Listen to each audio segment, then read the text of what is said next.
n'ubwenge buke gutekereza yuko inkuge yo kwa Nowa yabayeho. Ikizu gifite metero zirenga 150, gifite metero 25 z'ubugari, gifite ubuhagarike bwa metero 15, kumva ko yarokokeramo inyamaswa n'amatungo byose byo ku isi. Inyamaswa z'indyanyama ebyiri, ikigabo n'ikigore, ubwo zabaga enye. Izo nyamaswa zikabona ikizitunga, inyamaswa z'indyabyatsi zikabona ikizitunga mu nkuge iminsi 150, n'ayandi mezi nibura nk'iminsi 45 yo kugira ngo ibimera bizamere nyuma y'umwuzure.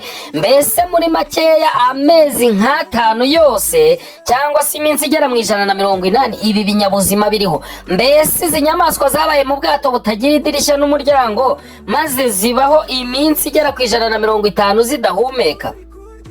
Iyi ni inkuru idashoboka mu buryo bubarika, ni inkuru yo kubeshya abantu biyemeje kubeshwa. Nta kuri kuyirimo, nta cyabaye, nta kintu na gito cy'ukuri gishingiyeho. N'uwabyanditse byabaye adahari, ndetse nta nawe yabisomye dore ko imyandikire yari idahari. Iki ni ikinyoma gikwiriye abantu bo ku rwego rugufiya rw'imitekerereze. Ukuri KURYANA, ariko turavuga ntituguhisha. Ukuri gutwika nk'umuriro, ariko kugira umumaro. Ibyanditswe benshi barabivuga. Iyi ni Ukuri KURYANA official. Waba warigeze utekereza ku byerekeranye n'umwuzure wo kwa Nowa? Waba warigeze utekereza ku bwato bwa Nowa bwarokoye isi n'ibyari biyiriho, nyine abantu 8 ndetse n'inyamaswa n'amatungo byose n'ibikururuka hasi byose n'ibiguruka mu kirere mu gihe cyo kwa Nowa? Iki kiganiro kiragusobanurira birambuye niba ibyo bintu byarabaye cyangwa bitarabaye. Ese wowe utekereza ko ibi bintu byabaye cyangwa byaba bitarabaye? Mbere byose tubanze dutekereze ko umuntu wanditse iyi nkuru muri Bibiliya ari umugabo witwa Mose, nk'uko tubyumva mu mateka ya Bibiliya. Umugabo witwa Mose wabayeho mu mwaka w'igihumbi nibura na 400 nyuma mbere y'ivuka rya Yesu, cyangwa se Yezu nk'uko bamwe babyita. Nowa nawe yaba yarabayeho mu myaka ya mbere cyane mu myaka ya mbere y'uko Mose abaho. Iyo ukurikiye abana ba Nowa uko bari 3 n'abagore babo, bose bari abantu 6, Nowa n'umugore we bakaba abantu 8. Nyuma y'uko umwuzure urangiye, imyororokere yabo n'imitatanire yabo ntago bigaragaza igihamya cy'abantu b'abahanga n'abanditsi, ariko icyo bisiga inyuma nuko ari abantu bashobora kuba barabwiranye inkuru zikagenda zizamuka ku buryo zishobora kuba zarageze kuri Mose. Mose ntago yabayeho mu gihe cya Nowa. Mose nk'uko bamutubwira nta nubwo yabayeho no mu gihe cy'iremwa ry'isi. Inkuru zose zabayeho nta nubwo hariho imyandikire n'abanditsi bashobora kwandika. Ni ibintu bishobora kuba byaragiye bihererekanywa, abantu bakabibwirana kugeza mu gihe cya Nowa. Ariko ikibazo gihari ni iki: Nowa yubatse inkuge cyangwa se ubwato bufite nibura metero zigera mu 150, ndetse nta nubwo ari ubwato bwari bunini cyane ugereranyije n'ibintu bavuga ko bwarokoye. Kuko dukurikije ibipimo dusanga muri Bibiliya, ubwato bwa Nowa, reka nze nkubwire ukuntu bwanganaga, maze nawe umbwire ukuntu bwari kurokora isi yose. Ubundi turaganira no ku mvura yaguye muri icyo gihe cyo kwa Nowa, ku buryo imvura yaje kugera ubwo igwa isi yose ikuzura amazi. Urebye amagambo ari kwa Nowa hano mu itangiriro, reka wenda dufate mu itangiriro igice cya 6, wenda dufate itangiriro igice cya 6 duhereye ku murongo wa 14. Dukoresha Bibiliya yitwa ijambo ry'Imana. Iyubakira ubwato bunini mu mbaho zikomeye, ucemo ibyumba, hanyuma ubihomeshe kaburimbo imbere n'inyuma kugira ngo amazi atinjira. Dore uko uzabwubaka: buzagira uburebure bwa metero 150 n'ubugari bwa metero 25 n'ubuhagarike bwa metero 15. Uzashyireho igisenge cyo hagati yacyo n'inkuta, hazabe santimetero 50. Uzashyire umuryango mu rubavu rwabwo kandi ubwubakemo amagorofa 3. Ngira ngo abantu benshi kubera ko bamenyereye imigani n'ibitekerezo bisinziriza bashobora kusoma ariko ntibatekereze. Ubwato cyangwa inzu ya metero 150 na metero 25 z'ubugari ndetse n'ubuhagarike bwa metero 15 ni etaje igeretse. Nukuvuga ni inzu igeretseho izindi ebyiri, ariko buri nzu yabaga ifite ubuhagarike bwa metero 5. Mbese iyi nzu ubwayo uko ingana, ubuso bwayo bushobora kujyaho inyamaswa zose zo ku isi ebyiri, ikigabo n'ikigore, 7 ikigabo n'ikigore muzo bita zitazira, hakabamo n'abantu. Iyo nzu yose uko muyibonye, iyo nzu ifite ibyo bipimo ifite umuryango umwe mu rubavu, ndetse iyi nzu ifite idirishya rimwe. Mu buryo busanzwe ibinyabuzima ntibishobora kuba ahantu hatari umwuka. Ngira ngo mu Rwanda ho nk'urusengero rufite amadirishya adahagije cyangwa imiryango idahagije ntago rushobora kwemerwa imbere y'amategeko.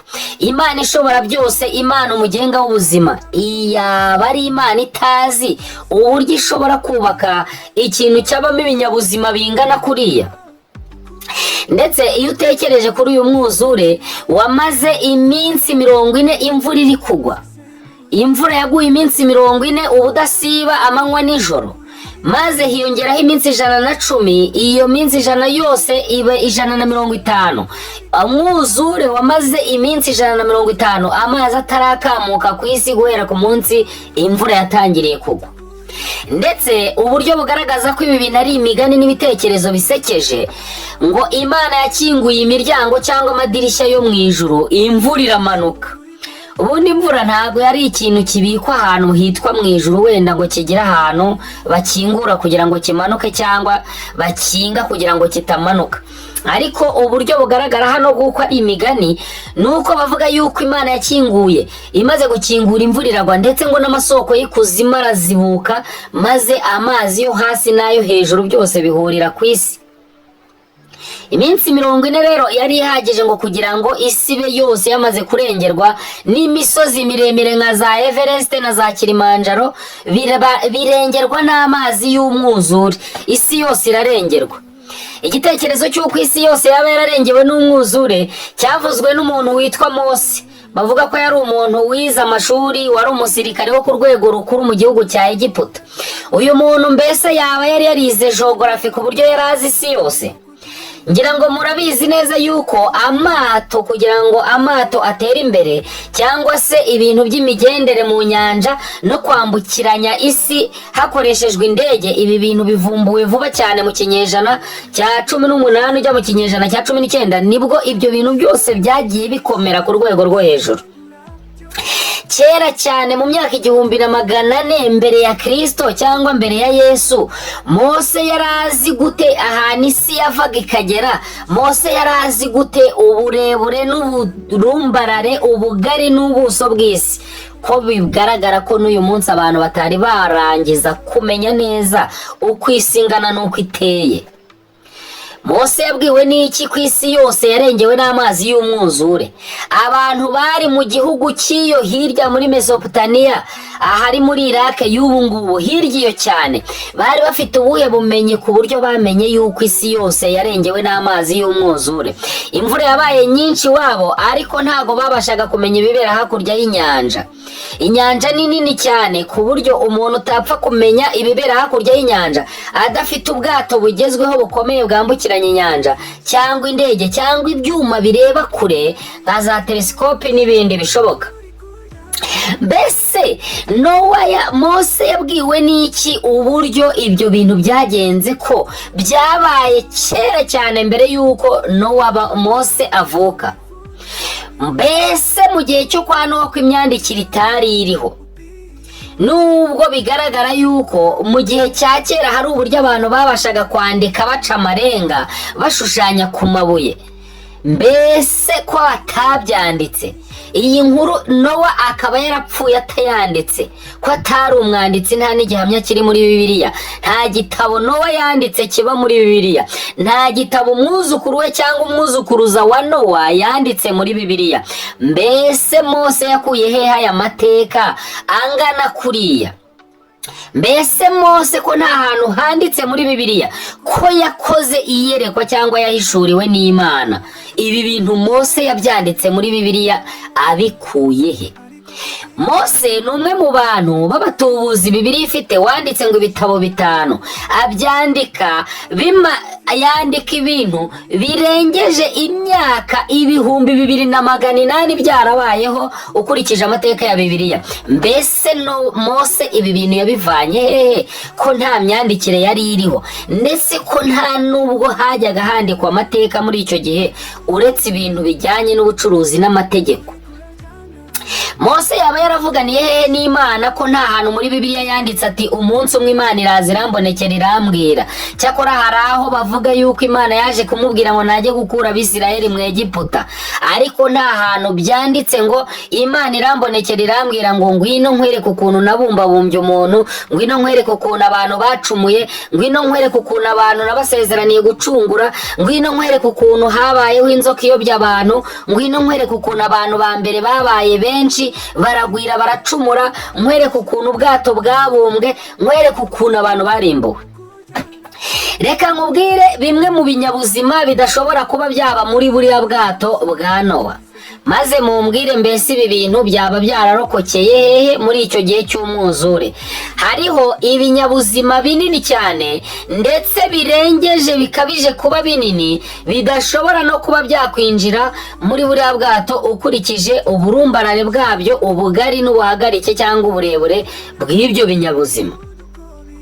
Bibiliya ntabwo yigeze itubwira inyamaswa zishobora kuba zararokokeye muri buriya bwato ngo itubwire n'izitaraburokokeyemo, ahubwo itubwira yuko isi yose yarengewe ku buryo ikinyabuzima cyose cyabashije kubaho cyashoboraga kwinjira muri buriya bwato kugira ngo kizarokoke.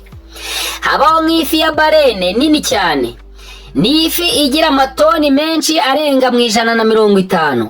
Ni ifi idashobora kurokokera muri buriya bwato kuko ntiyabona aho yinjirira, ntiyabona n'aho iryama muri buriya bwato ukurikije uko icyo gikoko kingana cyo muri Bibiliya. Ndetse Bibiliya iracyemeza nk'aho icyita Lewiyatani mu gitabo cya Yobu, ndetse ntabwo iki gifu bwacyo cyabona umuryango cyinjiriramo muri iriya nkuge. Ndetse iyi nkuge yari ifite umuryango umwe mu rubavu, nta nubwo yari ifite uburyo yakwinjizamo izi nyamaswa. Reka dufate nk'inyamaswa mu Kinyarwanda twita twiga cyangwa se munagajosi, iyo bita girafe mu Gifaransa. Ni inyamaswa ishobora kugira nibura metero 5.7 iramutse ihagaze kandi ikuze. Iyi nyamaswa ntabwo ubwayo yakwirwa muri 1/3 cy'ubu bwato, kuko bwari ubwato bufite metero 10 nibura n'eshanu, uretse ko n'ubundi ubaze neza za mikono nk'uko bazivuga ntabwo 15 kakuzura. Izi metero ubwazo 15 zigabanyije 3, iyi girafe ntiyajya muri metero 5 zihwanye na 1/3 ubwacyo kugira ngo ihungire muri ubu bwato. Ufashe ubunini n'ubugari bw'inzovu, uyu muryango waciwe kuri buriya bwato uko bawuvuga, nawe ubwawo ntabwo inzovu yawinjiramo ndetse ngo ibyiganiremo n'izindi nyamaswa. Inyamaswa nini rero zirimo nk'imvubu, zirimo ibikoko binini cyane no kubyigana kwabyo, harimo nk'imbogo n'inzovu n'inka n'ibindi bikoko binini cyane biba ku nyanja, n'ibindi biba mu mashyamba harimo nk'amafarashi y'umweru n'ibindi byinshi cyane. Ibi byose n'ubwinshi bwabyo n'ubunini bwabyo ntabwo ari ibintu byari kubyiganira muri ubu bwato ngo bituranemo. Harimo na ya yindi nini cyane ipima toni zigera mu 150. Rero ibi bintu ni inkuru zo gusinziriza abantu, zo gutera ibitotsi. Mbese Bibiliya ibintu itubwira yaba yarabikuye hehe? Mbese wowe ujya kubyemera ubyemera ushingiye kuki niba ibi bintu byarabaye? Bibiliya ni igitabo cy'abatubuzi, ni igitabo cy'abahanga, ariko nanone batari abahanga cyane kuko babeshya umuntu ushaka kubeshywa. Mbese koko wowe uko ubibona urumva iyi nkuru ari inkuru ishoboka? Ni gute inzu nini cyane irimo ibinyabuzima bihumeka, irimo n'ibyo kurya, yagenda ikabamo inyamaswa zituye isi yose, harimo zirindwi n'ebyiri, ubwo zirindwi ni ukuvuga ko ari 14, ebyiri ni ukuvuga ko ari enye kuri buri bwoko. Ugashyiramo imbaraga, ugashyiramo ibikeru, ugashyiramo imbwa, ugashyiramo ihene, ugashyiramo inkoko, ugashyiramo ibisiga binini nk'izo bita za ostrich, ugashyiramo bya kagoma, ugashyiramo byose n'amoko y'inyoni nk'uko amoko yabyo ari 7 ubwo ni 14, 2 ubwo ni 4, amoko yose y'inyamaswa zo ku isi, ugashyiramo n'abantu 8. Ibi bintu kandi ukabijyaniramo n'ibyo kurya. Mbese ibi bintu byo kurya by'izi nyamaswa zose ko harimo inyamaswa zabaga ari enye mu moko yazo zitungwa n'inyama, harimo nk'intare, harimo nk'ingwe, harimo n'ibindi bikoko cyane byinshi bitungwa n'inyama gusa bitarya ikindi kintu. Mbese ko ntaho batubwiye yuko izi nyamaswa zo zajyaniwemo ibishyimbo cyangwa intoryi cyangwa imboga? Ibi binyamaswa binini bitungwa n'inyama byo byaryaga iki? Iminsi 150 nyuma y'umwuzure, isi yose igitose izengurutswe n'icyondo, nta n'ikimera na kimwe kikibaho. Izaryaga ibyatsi zatunzwe n'iki mu gihe cy'amezi nibura nk'ukwezi n'igice kugira ngo ibyatsi bimere? Inyamaswa zo kuribwa n'izo nyamaswa zo zari kuva hehe? Ko inyamaswa z'indyanyama zitari indyabyatsi zatunzwe n'iki mu gihe cy'iminsi 150, ukongeraho iyindi minsi myinshi rwose, nibura nk'iminsi 45 yo kugira ngo isi yongere igire ibinyabuzima? Mbese ko kubyara no guhaka kw'inyamaswa kenshi biba hagati y'amezi 3 kuzamura? Ni gute izi nyamaswa zongeye zikororoka mu gihe cy'amezi 6 uhereye ku munsi Nowa yinjiye mu nkuge? Ibi binyabuzima byabeshwagaho n'iki? Kuki Bibiliya ibyo bintu nabyo itabihishuye? Iyi ni inkuru y'igihuha. Ntabwo izi nyamaswa zabaho ngo zibeshweho n'ubusa muri iyi nkuge, nta nubwo zabeshweho n'ubusa nyuma y'umwuzure, nta nubwo zabaho zidahumeka, dore ko buriya bwato bwari bufunze buhomesheje ibyo muri Bibiliya yitwa ijambo ry'Imana bise kaburembo. Muri Bibiliya yera babyise ubushishi. Ntabwo ibi bintu byaba muri iriya nzu itagira umuryango, itagira n'idirishya, ngo bimaremo amezi 3 bitarapfa bitararyana. Nta nyamaswa zari zirimo zo kuribwa, nta byo kurya by'inyamaswa zitungwa n'inyama, ndetse nta n'ibyo kurya byahaza inyamaswa zingana gutyo z'isi yose. Iki ni igitekerezo cy'igihimbano. Iyi rero ni Ukuri Kuryana official. Niba ushaka kumenya ukuri, kora subscribe kuri Ukuri Kuryana official, kora like, share na comment, ubundi tubwire mbese wifuza ko tuguha amateka kuki? Wifuza ko tuguha ubusobanuro ku yihe nyandiko yo muri Bibiliya? Mbese ni ikihe kintu kijya kigutera amatsiko kiri muri Bibiliya?